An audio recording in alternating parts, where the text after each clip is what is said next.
Los Angeles is facing an unprecedented economic crisis as federal immigration raids tear through the city's workforce. While the nation debates border security, the real battle is happening in the parking lots of Home Depots and the streets of MacArthur Park, and it's reshaping California's economy in ways that could ripple across the entire United States. On August 6, 2025, federal agents jumped out of a Penske rental truck in the parking lot of a Los Angeles Home Depot, conducting what they dubbed Operation Trojan Horse. Protests in Los Angeles last night after an immigration raid being dubbed Operation Trojan Horse. Bro, they got raided right now. It unfolded just before 7 a.m. ICE agents pulling up to a Home Depot, waiting in the back of a rented Penske moving truck before opening the doors, jumping out, and detaining vendors and day laborers. Do you have a warrant for this arrest? The Department of Homeland Security saying it arrested 16 undocumented immigrants from Mexico and Central America. But critics claim the raid was illegal because of a decision last week by an appeals court which upheld a temporary restraining order against indiscriminate immigration stops and arrests in 7 California counties. Whatever terms of that temporary restraining order. 16 undocumented immigrants from Guatemala, Mexico, Honduras, and Nicaragua were arrested in a scene that looked more like a military operation than immigration enforcement. The agents emerged from the truck in tactical gear, fanning out across the parking lot where day laborers typically gather. Thursday morning. According to witnesses, more than a dozen day laborers who were gathered looking for work ran when 6 SUVs with armed federal agents pulled up to the back of the store parking lot. Fox 11 obtained this video of a Border Patrol agent questioning men in the parking lot. Armed federal agents questioned workers about their status, with some individuals running as soon as the SUVs arrived, creating chaos in what had been an ordinary morning for those seeking work. But this wasn't just another immigration raid. This was the latest escalation in what's becoming an economic war on Los Angeles, and the numbers are staggering. According to new data from UC Merced's Community and Labor Center, California experienced a 3.1% decline in labor participation during the week of June 8 to 14, when ICE conducted large-scale raids across the state. That translates to roughly 465,000 fewer Californians reporting having worked during that single week of escalated immigration enforcement. To put this in perspective, that's comparable to the economic impact at the start of the Great Recession. While the rest of the country saw labor participation grow by 0.5% that same week, California's workforce was hemorrhaging workers at an unprecedented rate. The implications extend far beyond the individuals directly affected by the raids. Los Angeles Mayor Karen Bass has called the tactics un-American and said the city is considering all legal options following the raids. The operation came just days after a federal appeals court upheld a temporary restraining order against indiscriminate federal immigration stops and arrests in 7 Southern California counties. ICE from stopping people based only on their race or language. And importantly, as Julia said, you also can't be stopped based on your location, the kind of work that you do. So the court specifically found that being present in places like agricultural sites or bus stops does not legally create the reasonable suspicion that someone is undocumented, that ICE needs to detain people. And so these lawyers will certainly go back to court and say that when ICE showed up at this Home Depot, that's the same as if they showed up on a field or at a bus stop, and it's enjoined by this court order. Tim, I want to talk about the imagery as well as the reality of some of this stuff. Legal experts have pointed out that federal law prohibits DHS and ICE from stopping people based solely on race, language, or location. Being present at agricultural sites, bus stops, or Home Depot parking lots doesn't create reasonable suspicion for arrest. Critics argue that Operation Trojan Horse violated this court order by targeting people based on their appearance and location rather than criminal activity. The economic reality is that Los Angeles has become ground zero for a clash between federal enforcement and economic necessity. The city's undocumented immigrant population isn't separate from the broader economy, they're integrated into every aspect of it. In California, undocumented workers make up about a quarter of all farm laborers and construction workers, with the state having the highest percentage of immigrant construction workers in the nation at 41%. When these workers disappear from job sites, the effects cascade through entire industries. Manuel Florido is working this site in Ontario. Although he's documented, he says many of his co-workers are not. He says they're not showing up to work. Across the street and 2 stories up, this worker says they have a fifth of the people on this job as they usually do. He admits he's scared of recent raids. But he goes on to say he is more afraid of not being able to support his family. Any small disruption in the labor markets could be very impactful to construction in California. Tim Kawahara is the executive director of the UCLA Ziman Center for Real Estate. He says California has the highest percentage of immigrant construction workers in the nation. In California, 41% of construction workers are immigrants.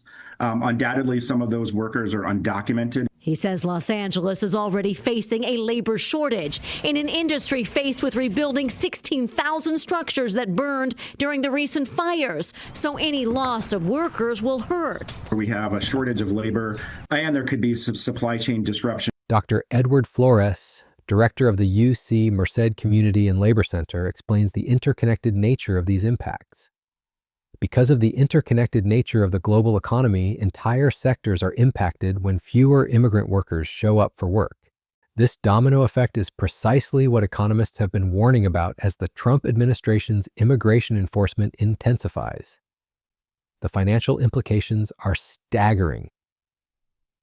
According to a 2024 report from the California Budget and Policy Center, undocumented immigrants contribute $8.5 billion annually in state and local taxes, mostly through sales and property taxes. When these workers disappear from the workforce, they're not just losing income, they're reducing their spending, which affects local businesses and tax revenues. Nationwide, the economic picture is equally concerning. A working paper from the American Enterprise Institute projects that net migration in 2025 will likely be negative for the first time in decades, with between 525,000 individuals leaving the U.S. and only 115,000 migrants entering. This represents a fundamental shift in America's demographic and economic trajectory. Deutsche Bank has warned that the collapse in immigration represents a bigger negative supply shock than President Trump's tariffs. The bank's analysts note that last year, the U.S. was benefiting from a Goldilocks mix of high employment growth and low wages, precisely because of high immigration numbers. That balance is now being disrupted.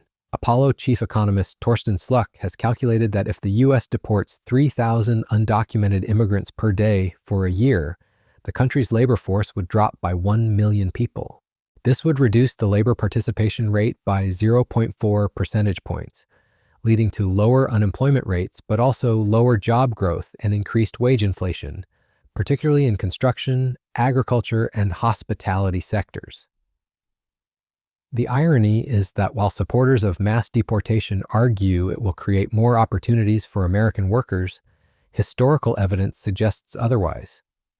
When Arizona adopted strict anti-immigrant laws in the early 2000s, as many as 40% of undocumented residents left. Rather than improving employment prospects for native-born workers, unemployment for low-skilled white men actually increased.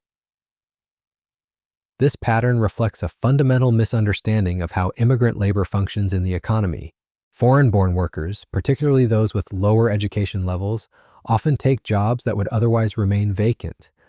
They don't typically compete directly with native-born workers, but instead fill crucial gaps in the labor market.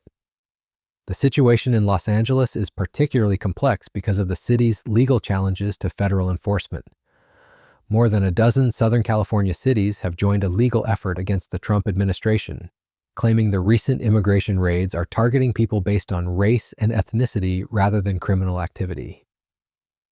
The lawsuit includes documented cases of U.S. citizens being detained, including Brian Gavidia, who was arrested despite yelling, "I was born here in the States, East LA, bro." He was released after 20 minutes when he produced identification. The psychological impact extends beyond those directly affected. Who were working here at the Los Angeles Equestrian Center were fired for being undocumented. I want to be clear, though, nobody was detained here, and ICE was not present while this was happening this morning. But this mass firing already having ripple effects, most notably impacting daily operations here. A crowd of employees of the Los Angeles Equestrian Center huddled together Friday morning, moments before they were taken into a closed-door meeting, where they say they were all fired because of their immigration status. We're told they took care of horses and stables. How does it feel? I mean, you just heard all these people got let go. It's terrible. You know, there's a lot of people whose life has been upended.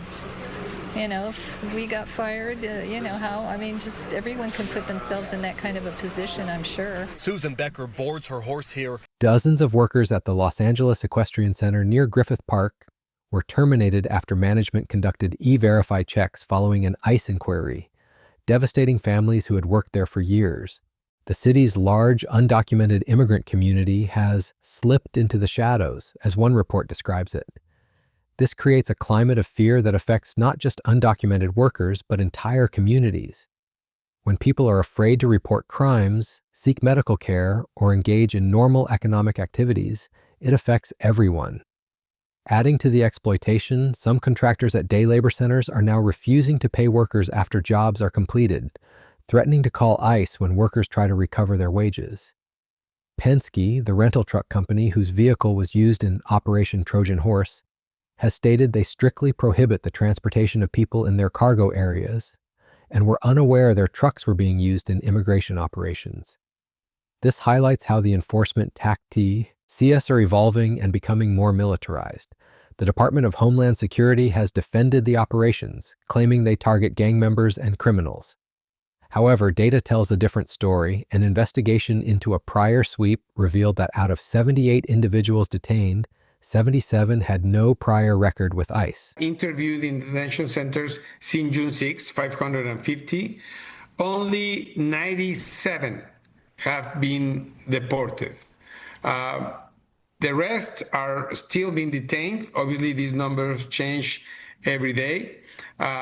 Many of them have tried to secure bail unsuccessfully. A few of them have been able to do so, but the vast majority have been unable to secure bail. All of them have been waiting for 2 months now for their opportunity to be heard by a judge. They continue the process inside the detention center. Most of them are people who have lived in this country for more than a decade, who have children in the United States, at least a third of them. So that explains why people are opposed to signing their departure immediately. All right, Consul, thank you very much for that. Of 550 Mexican nationals interviewed since June 6th, only 97 have been deported while the rest remain detained. Most detainees have lived in the U.S. for over a decade and have American children, explaining their reluctance to sign voluntary departure. Under the Trump administration, more than 70% of those seized in these raids have no criminal record at all, with many others having only minor traffic or other offenses. Looking ahead, economists are projecting significant changes to the U.S. labor market. Morgan Stanley estimates that the break-even rate for job growth, the amount of hiring needed to keep unemployment steady, should fall to 90,000 per month by the end of this year, down from 170,000 now and 210,000 last year. This reflects the shrinking workforce due to deportations and reduced immigration.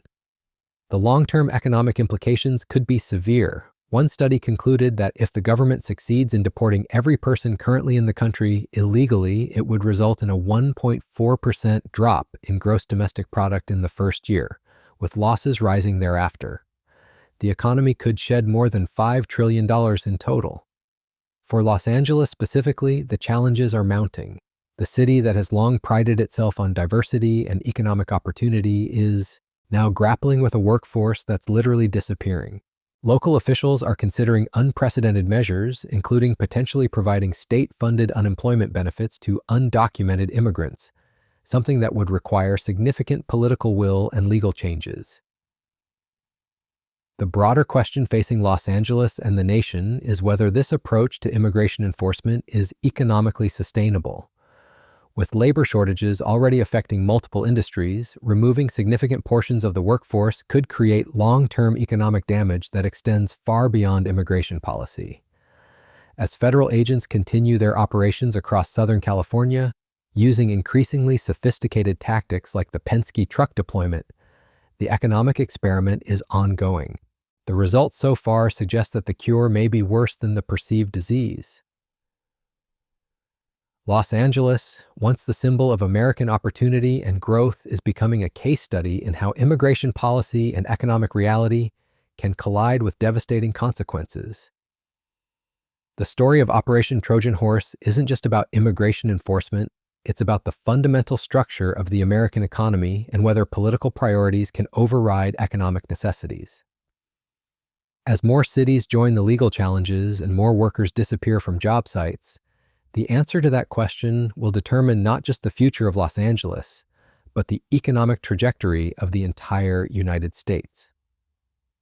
What started as a raid on a Home Depot parking lot has become a symbol of a much larger economic transformation.